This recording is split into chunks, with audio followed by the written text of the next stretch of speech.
You ever notice how corruption in America isn't just an accident, a mistake, or a glitch in the system? No. Corruption is the system. It's practically a national pastime. Baseball, hot dogs, apple pie, and a senator with his hand in somebody else's pocket, preferably yours. And they do it with a smile, a flag pin, and a speech about protecting democracy. What a beautiful country.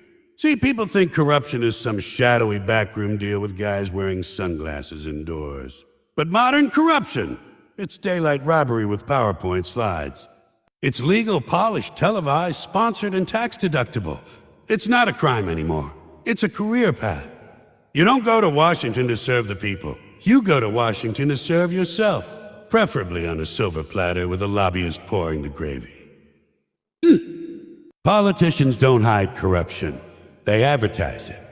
They call it a campaign funding, a public-private partnerships, or my personal favorite, a consulting fees. Consulting what?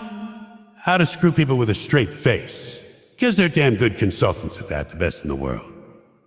Olympic gold medal level honesty gymnastics. Bending, twisting, flipping, spinning until even they forget which lie was the original one. And the public keeps buying it. They've got the same hope every 4 years. This time will be different, right? And maybe this year the Tooth Fairy will do your taxes. The people don't get change. They get chump change. Meanwhile, the big donors get laws written specifically for them. They don't just buy influence, they buy the whole store with free delivery. And every time a politician gets caught with cash stuffed in a freezer, everyone acts shocked. Shocked! Like they didn't know the whole thing has been rotten since the ink dried on the Constitution. Corruption isn't America's shame, it's America's business model. Step right up, place your bets, spin the wheel, and watch as the House wins every single time. The only thing bipartisan in Washington is greed. Greed so thick you could bottle it and sell it as a luxury perfume for sociopaths. But hey, the country loves it. If corruption was a sport, America would be undefeated. They'd have trophies bigger than the national debt. They'd hold parades for the most creative scandals, a best bribe efficiency, most money laundered in a fiscal quarter, and, of course, the Lifetime Achievement Award. Master of saying nothing while taking everything. Because at the end of the day, corruption isn't failing America. Corruption is America. It's the glue that holds this circus together. Without it, the whole tent collapses and the clowns have nowhere to perform. So cheer up. At least the corruption is world class. If you're gonna get robbed, you might as well get robbed by professionals. Corruption isn't some hidden monster lurking under America's bed. It's the bed frame, the mattress, the pillows, and the blanket. It's the whole setup. People grow up thinking corruption is a rare malfunction, like a glitch in a video game that developers forgot to patch. But corruption in America doesn't need a patch. It is the software written right into the user agreement that nobody reads. You're born, you go to school, you learn your patriotic songs, and then one day you look around and realize the entire system runs on favors, money, and the fine art of pretending everything is normal. That's the beauty of it. Corruption in America isn't shameful, it's professional. It's polished. It's been rehearsed for so long that the people doing it don't even think they're doing anything wrong. They think it's how things get done. And they're right. The funniest part is how ordinary people still cling to the idea that corruption is some kind of rare scandal with headlines and dramatic music. In reality, it's baked into every decision, every law, every handshake, every committee meeting. People imagine a villain behind a desk plotting evil schemes, but most corruption in America happens in broad daylight with press releases and ribbon-cutting ceremonies. They don't whisper it, they announce it. They call it a policy, a regulation, and economic incentives. And the public nods along like it's all part of some grand plan for their benefit, when it's really a grand plan for the benefit of the same dozen people who keep winning no matter which party is in charge. The system is designed so that the line between legal and illegal corruption is so thin you need a microscope to see it, and usually the microscope is owned by the corrupt people too. They make the rules, then break the rules, then change the rules so that breaking the rules becomes part of the rules. It's a beautiful loop, a self-sustaining ecosystem of greed. You dump money in the top and it trickles down exactly nowhere except into the pockets of the people who built the funnel. And the public keeps asking why nothing ever changes. It doesn't change because it's not broken. It's functioning exactly as intended. As intended. What people forget is that corruption doesn't require secrecy when the entire structure rewards it. Campaign donations, lobbying, revolving doors between government and corporation. It's all perfectly legal. Corruption doesn't hide. It files paperwork. It hires consultants. It wears suits and speaks in polite, sanitized language that turns blatant greed into a business as usual. It's so normalized that calling it corruption almost feels rude, like you're interrupting someone's job. Imagine telling a fish it's swimming in water. That's what it's like telling an American politician they're corrupt. They genuinely don't see it. To them, it's just Thursday. People love to believe that voting fixes corruption, like throwing confetti fixes a collapsing building. Every election cycle is marketed as the dawn of a new era, a chance to clean up Washington or drain the swamp. But the swamp isn't the problem. The swamp is the habitat. Removing it would kill the creatures who feed off it, and those creatures are the ones writing the environmental policy. So the swamp stays, the signs change, the slogans change, but the same machinery keeps humming along. And Americans, being optimistic creatures, latch onto the idea that the next person they vote for will rewrite history with honesty and integrity. Meanwhile, the donors who paid for the campaign are already drafting the first set of instructions. Corruption in America isn't something politicians do when no one is looking. It's something they do while everyone is looking because they know no one will stop them. The public might complain, protest, argue online. But at the end of the day, the system is built to outlast outrage. It's engineered to absorb it. People are given just enough illusion of control to stay calm, but not enough power to actually disrupt the flow of money. And that's the brilliance of it. Corruption doesn't need to hide when the entire nation is trained to see it as normal. That's why it keeps going. That's why it thrives. That's why it's the operating system, not an error screen. Politicians serving donors instead of citizens isn't a secret flaw in the system. It's the business arrangement the whole system is built on. People keep imagining that leaders go into office with noble intentions. But the first real lesson every politician learns is that citizens don't keep them in power. Money does. Money opens doors, buys airtime, funds campaigns, shapes narratives, and pays for those polished ads where the candidate pretends to care about the little guy while standing next to a tractor they've never used or a school they'll never visit again. The donors aren't supporting a vision, they're making an investment. And like any investor, they expect returns. In legislation, in loopholes, in contracts, in deregulation. And sometimes in straight-up silence when something shady needs to be ignored. The public keeps falling for the same routine. Every few years, a fresh wave of promises comes rolling in like a political tide.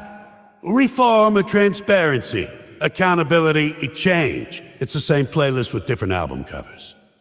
And people buy it every single time because they want to believe that someone, somewhere, is finally going to put their interests first. But as soon as that person gets elected, they're swallowed by the machinery. The consultants, the donors, the party strategists, the lobbyists who practically live in the hallways of Congress. The politician stops being an individual and becomes a product. The people who funded them become the customers. And the citizens, they're the spectators who get to clap, complain, or change the channel, but not rewrite the script. Elections in America function like political theater. You get dramatic music, heartwarming speeches, perfectly timed outrage, and slogans polished to sound deep while saying absolutely nothing. Voters are given the illusion of choice, like picking between two brands of cereal that are both owned by the same parent company. No matter which box you choose, the profit goes to the same place. And behind the curtain, the real players, the corporate donors, the wealthy elites, the organizations with influence, they never change. They remain in power no matter which smiling face is in front of the microphone. Politicians don't need to serve citizens because citizens don't bankroll their careers. Regular people can barely scrape together a donation, while corporations and billionaires can drop millions without blinking. Who would you listen to? The person who gives you a handshake or the one who gives you a check large enough to buy a house? Politicians don't even pretend anymore. They hold closed-door fundraisers, private dinners, VIP meetings, Citizens get town halls with rehearsed answers. Donors get legislation. And the public still believes every election will magically reset the system. They fall for the emotional appeals, the staged humanity, the promises of a fighting for the people. But the people never get to fight. They get speeches, distractions, scapegoats, and a fresh list of excuses when nothing changes. Meanwhile, the donors get results. They always do. Because the government isn't built to respond to voices. It's built to respond to money. And year after year, the public keeps hoping things will be different. But hope isn't a strategy. And it's definitely not a match for millions of dollars in political influence. The truth is simple. The politicians serve the people who keep them in power. And that's not the voters, that's the donors. America doesn't just tolerate corruption, it competes with it. If there were medals for it, the country would have its own special podium permanently reserved. Corruption isn't treated like a problem. It's treated like a sport, a championship event where the players are cheered on as long as they keep the spectacle entertaining. You can almost imagine commentators narrating every scandal like it's a playoff game. And there he goes, folks. Another senator setting a new record for the fastest flip-flop after receiving a donation. What a performance! The public watches with a mix of anger, humor, and resignation, because deep down they know the outcome never changes. The House always wins. It's built to win. And the people who run the House make sure the House rules never get rewritten by the players, especially not the spectators. Every time a scandal hits the headlines, the country acts like it's witnessing something shocking, something unpredictable. But corruption in America is so regular it could have its own TV schedule. Morning corruption, afternoon corruption, primetime corruption with special coverage on weekends. People talk about these events as if they're strange exceptions, but they're the default setting. The same patterns repeat over and over. A politician gets caught, gives a small apology, or none at all, blames the media, blames the other party, blames a miscommunication, then quietly goes back to doing exactly what they were doing before. And the cycle continues with the reliability of a factory assembly line. The public loses because they keep believing the rules are real. They believe that if they follow the guidelines, vote correctly, pay attention, and stay informed, they'll somehow influence the outcome. No, but the game isn't built for them. It's built around them, over them, and without them. The people who write the rules are the same ones who profit from breaking them. They're the referees and the players at the same time. And the spectators are expected to cheer even when they're being charged for admission they never agreed to. It's a beautifully rigged setup, elegant in its shamelessness. The brilliance of this corruption sport dynamic is how it distracts people with the illusion of participation. Citizens are told to debate, argue, tweet, yell, protest, pick sides. The more they fight each other, the less they pay attention to the people quietly collecting the winnings in the background. It's divide and conquer turned into entertainment.